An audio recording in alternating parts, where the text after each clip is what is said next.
Hello students, welcome to La Excellence IAS academy. ఈరోజు మనం జనవరి 5th మరియు జనవరి 6th నాటి ఈనాడు న్యూస్ పేపర్లోని ఇంపార్టెంట్ కరెంట్ అఫైర్స్ గురించి డిస్కస్ చేద్దామండి. బిఫోర్ దట్ మనము ప్రీవియస్ క్లాస్లోని క్వశ్చన్ ఆఫ్ ద డే గురించి చూద్దాము. బౌద్ధ చరిత్రలో పిప్రాహ్వా ప్రాముఖ్యతను ఈ క్రింది సందర్భాలలో అర్థం చేసుకోవచ్చు. లాస్ట్ క్లాస్లో మనము ఈ పిప్రాహ్వా ప్రాముఖ్యత గురించి డిస్కస్ చేయడం జరిగింది. చాలా ఎగ్జామ్ పాయింట్ ఆఫ్ వ్యూలో ఇంపార్టెంట్ టాపిక్ అని కూడా మనము చెప్పుకున్నాము. ఆ కంటెక్స్ట్లో ఈ క్వశ్చన్ని ఫ్రేమ్ చేశాను అండి. 4 ఆప్షన్స్ని ఇక్కడ ఇవ్వడం జరిగింది. కరెక్ట్ ఆప్షన్ని ఐడెంటిఫై చేద్దాం. 1898లో జరిపిన తవ్వకాలలో పిప్రాహ్వా రెలిక్స్ అనేవి బయటపడ్డాయి అండి. విలియం క్లాక్స్టన్ పెప్పే అనే అతను వీటిని కనుగొనడం జరిగింది. అప్పటి నుండి ఈ పెప్పే ఫ్యామిలీ వద్దనే ఈ రెలిక్స్ ఉన్నాయి. అయితే ఇటీవల ఈ పెప్పే ఫ్యామిలీ వీటిని ఆక్షన్ వేయడానికి ప్రయత్నించగా భారత ప్రభుత్వం అడ్డుకుని వాటిని భారతదేశానికి రప్పించడం జరిగింది. సుమారు 127 ఏళ్ల తర్వాత ఈ రెలిక్స్ భారతదేశానికి తిరిగి వచ్చాయి. ఈ సందర్భంగా ఢిల్లీలో ఇంటర్నేషనల్ ఎగ్జిబిషన్ని ఏర్పాటు చేయడం జరిగింది. The light and the lotus relics of the awakened one అనే పేరుతో ఢిల్లీలోని రాయ్ పితోరా కల్చరల్ కాంప్లెక్స్లో ఈ ఎగ్జిబిషన్ని ఏర్పాటు చేశారు. ఈ పిప్రాహ్వా రెలిక్స్కి చాలా హిస్టారికల్ సిగ్నిఫికెన్స్ ఉంది అండి. ఎందుకు అంటే ఇవి directly connected to Bhagwan Buddha and hold a central place in the archaeological study of early Buddhism. Bhagwan బుద్ధాకి చెందిన ఈ అస్థికలు మరియు అవశేషాలు బౌద్ధ మతానికి చాలా పవిత్రమైనవి అండి. అందుకే భారత ప్రభుత్వం దౌత్య మార్గాల ద్వారా ఆక్షన్ని నిలిపివేయించి వాటిని భారతదేశానికి తిరిగి రప్పించడం జరిగింది. సో ఇక్కడ ఆన్సర్ ఏమవుతుంది? బి. ప్రారంభ బౌద్ధ అంత్యక్రియలు మరియు అవశేష సాంప్రదాయాలు. ఎర్లీ బుద్ధిజంలో ఈ అంత్యక్రియలు ఏ విధంగా నిర్వహించేవారు మరియు అవశేషాల సాంప్రదాయాలు ఏ విధంగా ఉండేవి, రెలిక్స్ కల్చర్ ఏ విధంగా ఉండేది అనేది ఇక్కడ మనకి అర్థమవుతుంది. కాబట్టి ఆన్సర్ బి అవుతుంది. ఈరోజు మన ఫస్ట్ ఆర్టికల్ చూడండి. ఎస్ఎస్ఎల్వి పేలోడ్ సామర్థ్యం పెంపు, ఇంజిన్ కేసింగ్ మార్చడం ద్వారా ఇస్రో ఘనత. ఈ article SSLV small satellite launch వెహికల్కి సంబంధించిన లేటెస్ట్ డెవలప్మెంట్ గురించి వివరిస్తూ ఉంది. ఇందులోని కీ పాయింట్స్ ఇప్పుడు చూద్దాం. భారత అంతరిక్ష పరిశోధనా సంస్థ ఇస్రో ప్రయాణంలో మరో ముందడుగు పడింది. అత్యంత వేగంగా తక్కువ ఖర్చుతో ఉపగ్రహాలను కక్షలోకి చేర్చే చిన్న ఉపగ్రహ ప్రయోగ వాహన నౌక SSLV small satellite launch vehicle యొక్క సామర్థ్యాన్ని ఇస్రో మెరుగుపరిచింది. ఈ వాహన నౌక 3వ దశ SS3 మోటార్ను అత్యాధునికంగా తీర్చిదిద్ది నిర్వహించిన స్టాటిక్ టెస్ట్ విజయవంతమైనట్లు ఇస్రో వెల్లడించింది. శాటిలైట్ లాంచింగ్ టెక్నాలజీలో ఒక ప్రిన్సిపల్ ఉంటుంది అండి. లాంచింగ్ వెహికల్ యొక్క బరువు తగ్గితే పేలోడ్ బరువు అనేది పెంచడానికి అవకాశం ఉంటుంది. సో ఈ రెండు కూడా మనకి ఇన్వర్స్లీ ప్రపోర్షనల్లో ఉంటాయి. సో లాంచింగ్ వెహికల్ యొక్క వెయిట్ తగ్గే కొలది పేలోడ్ యొక్క వెయిట్ని పెంచడానికి అవకాశం ఉంటుంది. రాకెట్ బరువు తగ్గితే అది మోసుకెళ్లే ఉపగ్రహాల బరువును పెంచే వీలుంటుంది అనే సూత్రాన్ని ఇస్రో ఇప్పుడు అమలు చేసింది. ఇందులో ఉన్న మోటార్ 3వ దశ కేసింగ్ను మార్చి తేలికగా ఉండే కార్బన్ ఎపోక్సీ మిశ్రమంతో చేసిన కేసింగ్ను అమర్చింది. దీనివలన రాకెట్ బరువును గణనీయంగా తగ్గించి ఎస్ఎస్ఎల్వి మోసుకెళ్లే పేలోడ్ సామర్థ్యం మరో 90 కిలోలు పెంచడం మనం ఇక్కడ చూడవచ్చు. తద్వారా మరింత సమర్థవంతంగా ఎస్ఎస్ఎల్విని ప్రయోగించడానికి ఇప్పుడు వీలు కల్పించడం జరుగుతుంది. సో ఈ ప్రయోగం విజయవంతం కావడం వలన ఎస్ఎస్ఎల్వి యొక్క పేలోడ్ కెపాసిటీని ఎన్హాన్స్ చేయడానికి వీలు కలుగుతుంది అండి. అండ్ తద్వారా ఎస్ఎస్ఎల్వి యొక్క సామర్థ్యం మరింత పెరుగుతుంది. ఇస్రో యొక్క స్మాల్ శాటిలైట్ లాంచ్ వెహికల్కి సంబంధించిన కీ డీటెయిల్స్ మనం చూద్దామండి. ఇది 3 స్టేజ్ రాకెట్. ఇందులో 3 స్టేజెస్తో పాటు టెర్మినల్ స్టేజ్ కూడా ఉంటుంది. 3 స్టేజెస్లో కూడా సాలిడ్ ఫ్యూయల్ని ఉపయోగిస్తారు. స్టేజ్ 1, స్టేజ్ 2, స్టేజ్ 3 ఈ 3 స్టేజ్లలోనూ కూడా సాలిడ్ ప్రపల్షన్ HTPB అంటే హైడ్రాక్సిల్ టెర్మినేటెడ్ పాలీబ్యూటాడైన్ ఈ సాలిడ్ ఫ్యూయల్ని వినియోగించడం జరుగుతుంది. ఇక terminal stage liquid VTM velocity trimming module అని పిలుస్తాము. సో ఈ వెలాసిటీ ట్రిమ్మింగ్ మాడ్యూల్లో MMH ప్లస్ MON3 అంటే mono ethyl hydrogen and mixed oxides of nitrogen ఈ లిక్విడ్ ఫ్యూయల్ని వినియోగించడం జరుగుతుంది. ఇక ఎస్ఎస్ఎల్వి యొక్క కీ స్పెసిఫికేషన్స్ని మనం చూస్తే payload capacity 500 kilometres planar orbit, especially LEO low earth ఆర్బిట్స్లో మనము 500 kgs వరకు ప్లేస్ చేయవచ్చు. అండ్ రీసెంట్ ఎన్హాన్స్మెంట్ ద్వారా అరౌండ్ 590 to 600 kgs పేలోడ్స్ని ప్రయోగించడానికి అవకాశం ఉంటుంది. ఇక సన్ సింక్రోనస్ ఆర్బిట్స్లో 300 kgs వరకు పేలోడ్స్ని ప్రయోగించడానికి అవకాశం ఉంటుంది. అండ్ డైమెన్షన్స్ని మనం చూస్తే 34 మీటర్ హైట్ మరియు 2 మీటర్ డయామీటర్ని కలిగి ఉంటుంది. మాస్ 120 టన్స్ లిఫ్ట్ ఆఫ్ మాస్ని ఇది కలిగి ఉంటుంది.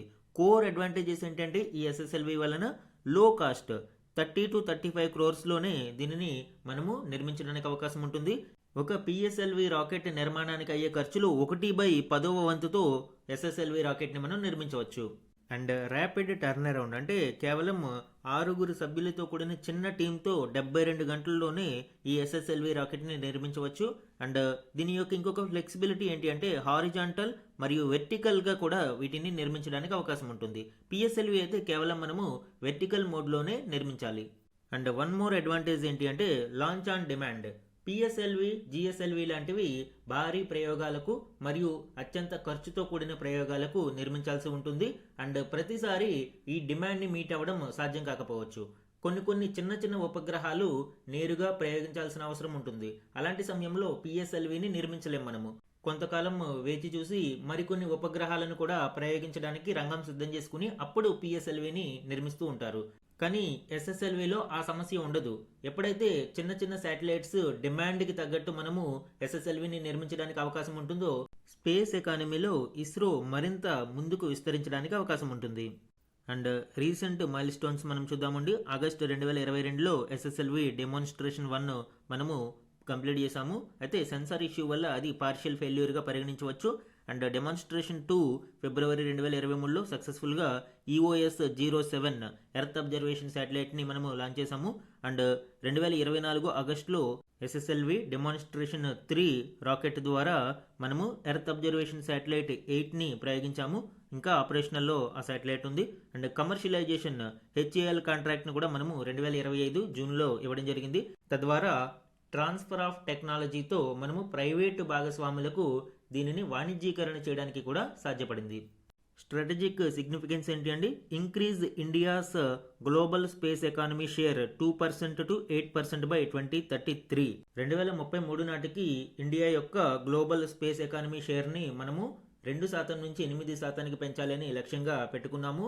ఇందులో ఎస్ఎస్ఎల్వి యొక్క పాత్ర చాలా కీలకము. ఎందుకు అంటే ఇందాకే మనం చెప్పుకున్నాము, లాంచ్ ఆన్ డిమాండ్. మనకి డిమాండ్ ఎప్పుడుంటే వెంటనే దానిని 3 రోజుల్లో నిర్మించి ప్రయోగించడానికి అవకాశం ఉంటుంది.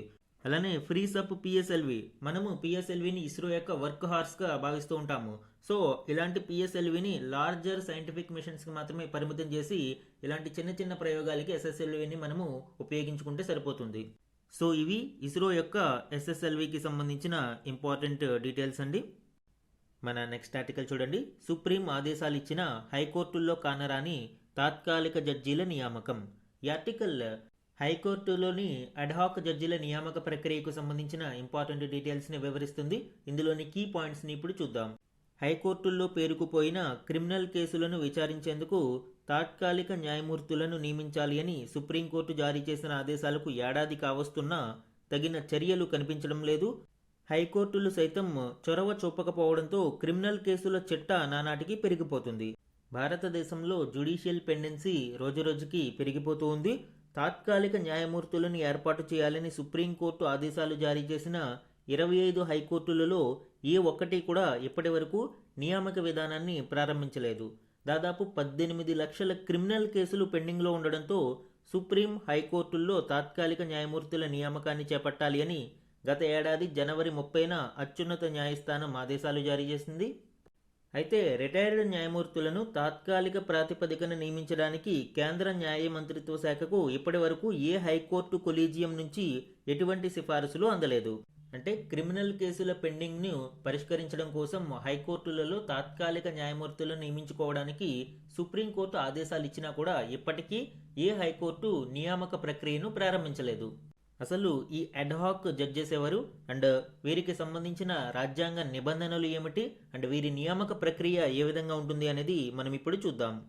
రాజ్యాంగంలోని ఆర్టికల్ 224A అడ్హాక్ జడ్జెస్కి సంబంధించిన నిబంధనలను కలిగి ఉంది.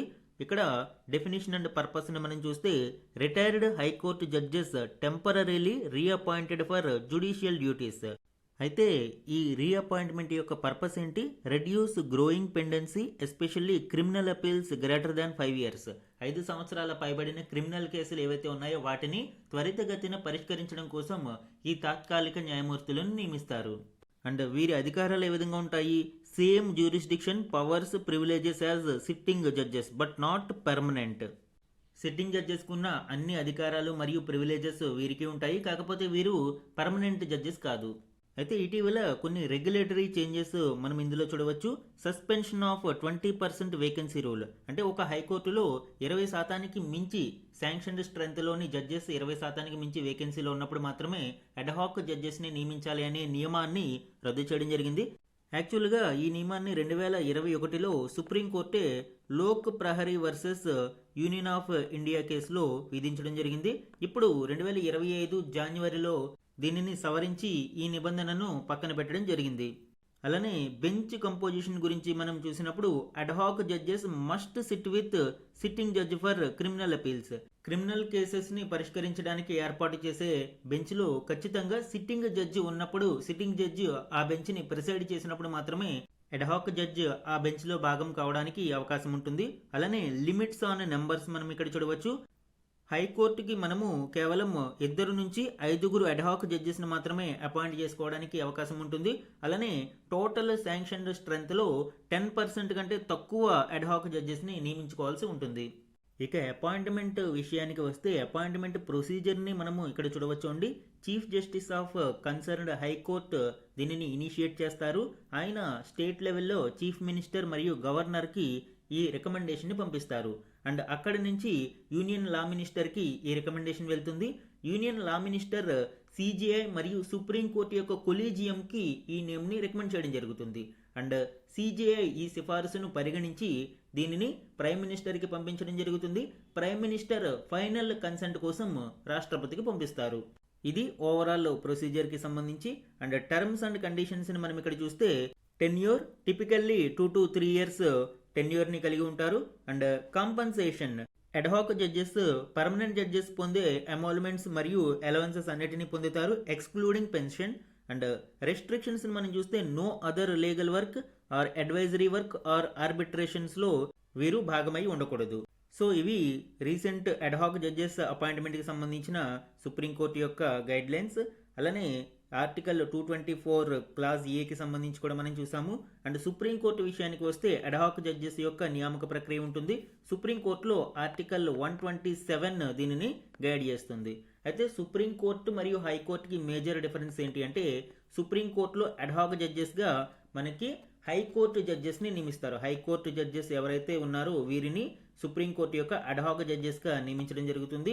కానీ హైకోర్టు అడ్హాక్ జడ్జెస్గా రిటైర్డ్ జడ్జెస్ని నియమించడం జరుగుతుంది. ఈ రెండింటికి మధ్య కీ డిఫరెన్స్ మనము అబ్జర్వ్ చేయాల్సి ఉంటుంది. మన నెక్స్ట్ ఆర్టికల్ చూడండి. యూరియా తగ్గించాలయ్యా, మోతాదుకు మించి వాడకంతో అనర్థాలు, ఐక్యరాజ్య సమితి ఎరువులు మానవ ఆరోగ్యం నివేదిక. ఇటీవలి యుఎన్ ఫెర్టిలైజర్స్ మరియు హ్యూమన్ హెల్త్ రిపోర్ట్ ఆధారంగా కొన్ని కీలక గణాంకాలను ఇక్కడ ఇవ్వడం జరిగింది. దీనిలోని కీ పాయింట్స్ ఇప్పుడు చూద్దాం. శాస్త్రీయ అవసరానికి మించి యూరియా వాడటం వల్ల నేల ఆరోగ్య క్షీణత, పంట ఉత్పత్తులలో రసాయన అవశేషాలు నిండిపోయి వాటిని భుజించే మనుషులతో పాటు పశుపక్ష్యాదులు అనారోగ్యానికి గురి అవుతాయని ఎరువులు మానవ ఆరోగ్యం ఫెర్టిలైజర్స్ హ్యూమన్ హెల్త్ తాజా నివేదిక వెల్లడించింది. సంతానోత్పత్తి సామర్థ్యంపై యూరియా ప్రతికూల ప్రభావాన్ని చూపుతుంది అని పేర్కొంది. ఐక్యరాజ్య సమితి పర్యావరణ విభాగం కోరిక మేరకు ఎరువుల వల్ల కలిగే దుష్ప్రభావాలపై ఇటీవల పలు శాస్త్రవేత్తలు ప్రపంచవ్యాప్తంగా పరిశోధనలు చేశారు. అన్ని దేశాలలో నమూనాలను సేకరించి పరిశీలించిన అనంతరం ఫలితాల ఆధారంగా నివేదికను రూపొందించడం జరిగింది. ఎరువులు మానవ ఆరోగ్యం రసాయన వ్యాధికారక శాస్త్ర ఆధారాల వ్యవస్థీకృత సమీక్ష పేరిట ప్రపంచ ఆరోగ్య సంస్థ, ఆహార వ్యవసాయం సంస్థలు దీనిని విడుదల చేశాయి. UNFAO మరియు వరల్డ్ హెల్త్ ఆర్గనైజేషన్ ఈ నివేదికను విడుదల చేయడం జరిగింది.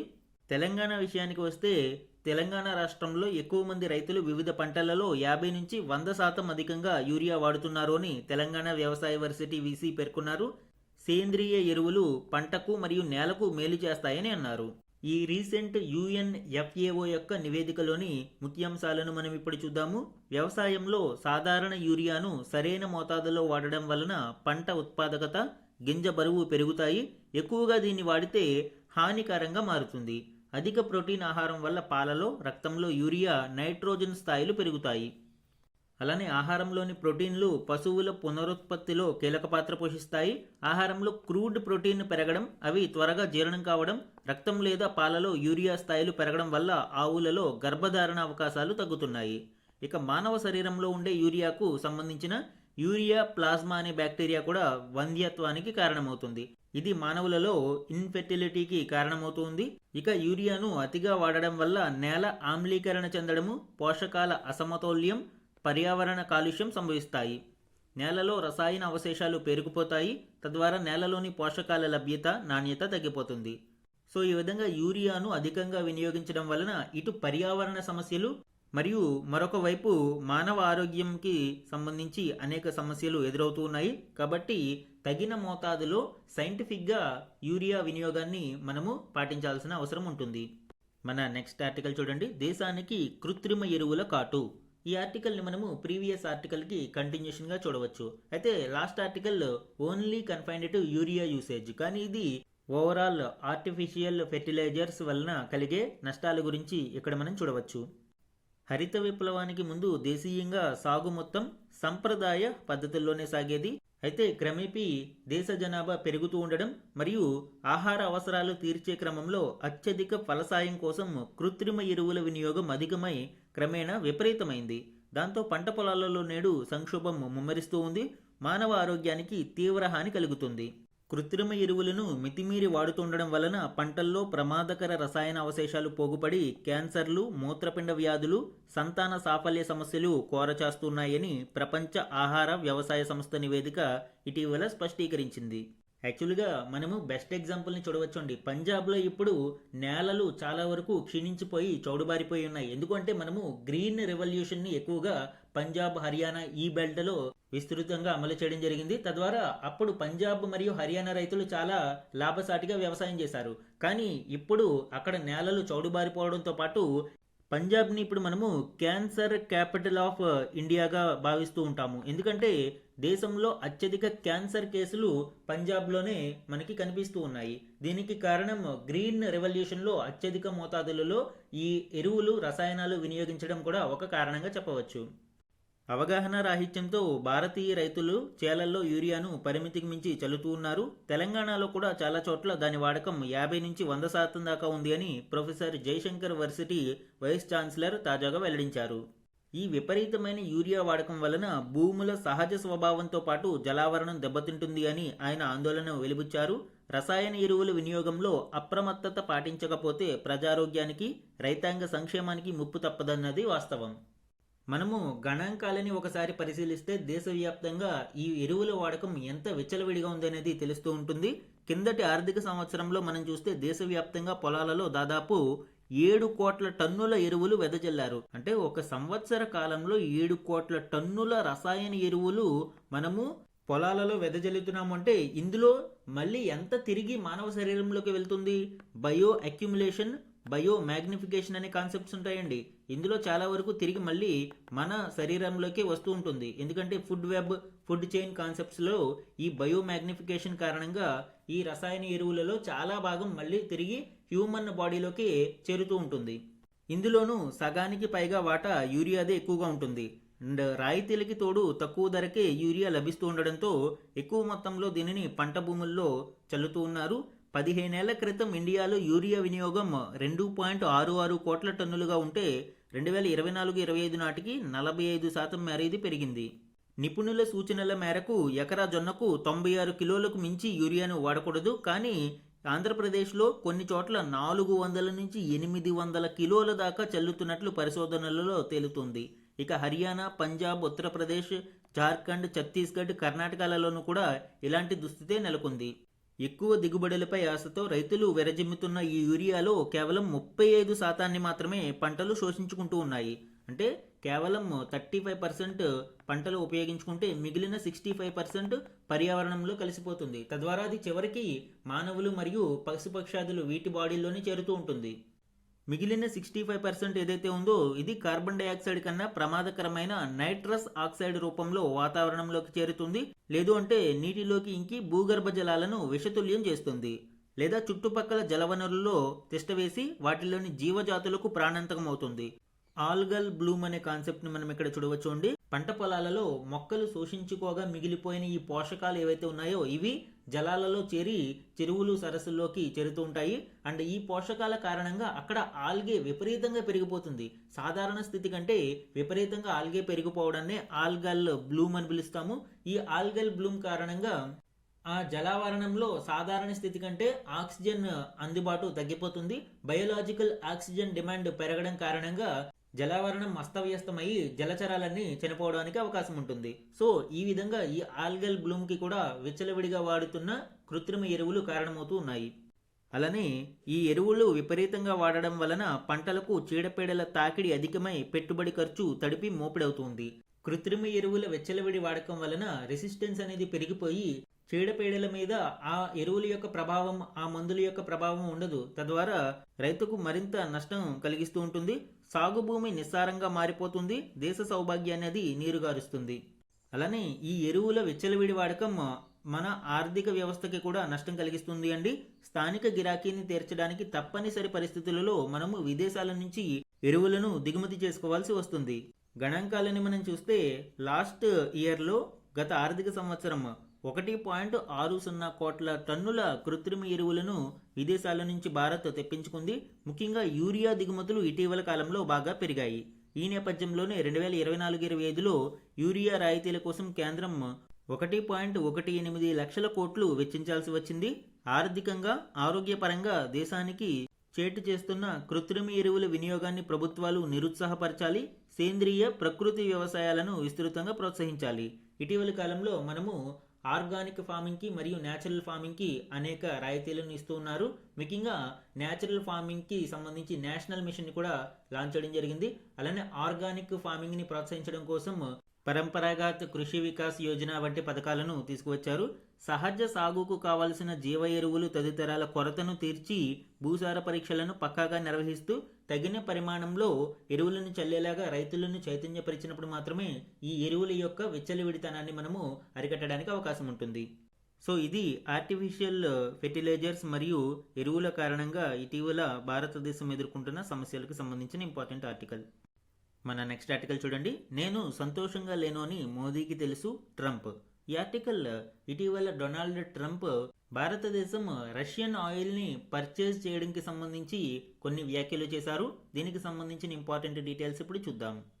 రష్యా నుంచి భారత్ చమురు కొనుగోలు చేస్తుండడంపై తాను సంతోషంగా లేను అని, భారత్పై అమెరికా అతి త్వరలో సుంకాలను పెంచే అవకాశం ఉంది అని ప్రధానమంత్రి మోదీకి తెలుసునని అమెరికా అధ్యక్షుడు డొనాల్డ్ ట్రంప్ పేర్కొన్నారు. నన్ను సంతోష పెట్టాలని వాళ్ళు అనుకుంటున్నారు. ప్రధాని మోదీ చాలా మంచి వ్యక్తి. నేను సంతోషంగా లేనన్న విషయం ఆయనకు తెలుసు. నన్ను సంతోష పెట్టడం చాలా ముఖ్యం. వారు రష్యాతో వ్యాపారం కొనసాగిస్తే మేం సుంకాలను పెంచుతాం. అది వారికి ఏమాత్రం బాగోదు. మా ఆంక్షలు రష్యాను తీవ్రంగా బాధిస్తున్నాయి అంటూ భారత్ గురించి ప్రస్తావించారు. అలానే ఆయనతో పాటు ఉన్న సెనేటర్ లిండ్సే గ్రాహం స్పందిస్తూ రష్యా ఆయిల్ కొనుగోలు చేస్తున్నందుకే భారత్పై 25% టారిఫ్ని విధించామని చెప్పారు. నెల రోజుల క్రితం నేను భారత రాయబారి నివాసంలో ఉన్నాను. రష్యా నుంచి ఇప్పుడు తాము చమురు కొనుగోళ్లు ఎంత తగ్గించామో చెప్పడానికి ఆయన తాపత్రయపడ్డారు. ఆ విషయం అధ్యక్షుడికి తెలియపరిచి టారిఫ్ల నుంచి ఉపశమనం కల్పించాలని చెప్పగలరా అని కోరారు. మేం విధించిన సుంకాల కారణంగానే భారతదేశం ఇప్పుడు రష్యా నుంచి తక్కువగా చమురు దిగుమతి చేసుకుంటుంది. రష్యా ఉక్రెయిన్ ఘర్షణకు తెరపడాలి అంటే రష్యా వినియోగదారులపై ఒత్తిడి పెంచాల్సిందేనని గ్రాహం అన్నారు. అండ్ ట్రంప్ వ్యాఖ్యలలో మరొక ముఖ్యమైన పాయింట్ని మనం ఇక్కడ చూడవచ్చండి. వెనెజులా అధ్యక్షుడు ముదురోను బంధించి అనంతరం లాటిన్ అమెరికా దేశాలను బెదిరించిన ట్రంప్ ఇప్పుడు గ్రీన్లాండ్పై దృష్టి సారించారు. గ్రీన్లాండ్ గురించి ఇంకో 20 రోజుల్లో మాట్లాడదాం. మా రక్షణ అవసరాల దృష్ట్యా ఆ దేశం మాకు కావాలి. ప్రస్తుతం గ్రీన్లాండ్ మొత్తం రష్యా, చైనా నౌకలతో నిండిపోయి ఉంది అని ట్రంప్ పేర్కొనడం చూడవచ్చు. అయితే ప్రస్తుతం గ్రీన్లాండ్ డెన్మార్క్ ఆధీనంలో పాక్షిక స్వాతంత్ర్య ప్రాంతంగా ఉంది. విదేశీ వ్యవహారాలు, రక్షణ వంటి విషయాలు డెన్మార్క్ చూసుకుంటుంది. మిగిలిన విషయాలన్నీ కూడా గ్రీన్లాండ్ ఆధిపత్యంలోనే ఉంటాయి. ఇప్పుడు డొనాల్డ్ ట్రంప్ గ్రీన్లాండ్ను చేజిక్కించుకోవాలని చూస్తున్నారు. అయితే నిజంగానే అమెరికా యొక్క రక్షణ విషయంలో గ్రీన్లాండ్ని చేజిక్కించుకోవాలనుకుంటున్నారంటే వెనిజులా విషయంలో ఆయిల్ ఏవైతే ప్రధాన పాత్ర పోషించిందో మనకి వెనిజులాని ఆయిల్ కోసమే ఇక్కడ చేజిక్కించుకోవడం చూస్తూ ఉన్నాము. కేవలం నార్కో టెర్రరిజం అనేది ఒక నెప మాత్రమే. ఎందుకంటే కరీబియన్ ఐలాండ్స్, లాటిన్ అమెరికా దేశాలలో వెనిజులా కంటే ఎక్కువ మొత్తంలో ఈ నార్కో టెర్రరిజాన్ని ప్రోత్సహిస్తున్న దేశాలు ఉన్నాయి. కానీ వెనిజులా అత్యధిక ఆయిల్ రిజర్వ్స్ని కలిగి ఉన్న నేపథ్యంలో వెనిజులాని టార్గెట్ చేసుకోవడం జరిగింది. ఇక గ్రీన్లాండ్ విషయం కూడా అంతే. గ్రీన్లాండ్ ప్రపంచంలోనే అతిపెద్ద ద్వీపం. కేవలం 57,000 మంది జనాభా మాత్రమే ఇక్కడ ఉన్నారు. అండ్ 80% ఆఫ్ గ్రీన్లాండ్ మొత్తం మంచుతో కప్పబడి ఉంటుంది. కానీ ఇక్కడ కీలక విషయం ఏంటంటే అరుదైన రేర్ ఎర్త్ ఖనిజాలు ఇక్కడ ఎక్కువ మొత్తంలో లభ్యమవుతూ ఉన్నాయి. ముఖ్యంగా కోబాల్ట్, నికెల్, గోల్డ్ వంటి నిక్షేపాలు ఎక్కువ మొత్తంలో ఉన్నందున ఈ నిక్షేపాలను చేజిక్కించుకోవడం కోసం ట్రంప్ ప్రయత్నిస్తూ ఉన్నారు. సో ఇవి రీసెంట్ ట్రంప్ ఇంటర్వ్యూలోని important highlights. Some important one liner current affairs ఇక్కడ చూద్దాము. Venezuela's executive vice president Delcy Rodriguez has emerged as the country's acting president after President Nicolas Maduro was captured during a US military operation. Maduro తర్వాత executive vice ప్రెసిడెంట్గా రోడ్రిగెజ్ నియమితులయ్యారు. ఆవిడ 90 రోజుల పాటు తాత్కాలిక అధ్యక్షురాలిగా బాధ్యతలు నిర్వహిస్తారు. Next important one, India has become the world's largest producer of rice surpassing China. చైనాని అధిగమించి ఇప్పుడు భారతదేశం ప్రపంచంలోనే అత్యధిక వరిని ఉత్పత్తి చేస్తున్న దేశంగా నిలిచింది అని union agriculture minister Shivraj Singh Chouhan వెల్లడించారు. He said India's rice production has reached 150.18 million tons compared to China's 145.28 million turns.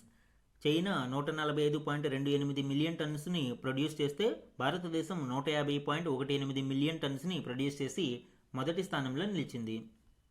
Next one, union minister for chemicals and fertilizers JP Nadda has inaugurated e-bill system that will enable the government to process the fertilizer subsidies amounting to approximately 2 lakh crore rupees. The minister said this online system would play a significant role in strengthening transparent, efficient and technology-driven governance. ఎరువుల రాయితీలను చెల్లించడం కోసం ఈ bill సిస్టమ్ని ప్రవేశపెట్టడం జరిగింది. తద్వారా 2 లక్షల కోట్ల రూపాయల సబ్సిడీలను ట్రాన్స్పరెంట్ మరియు ఎఫిషియంట్ మేనర్లో లబ్ధిదారులకు అందించడానికి అవకాశం ఉంటుంది.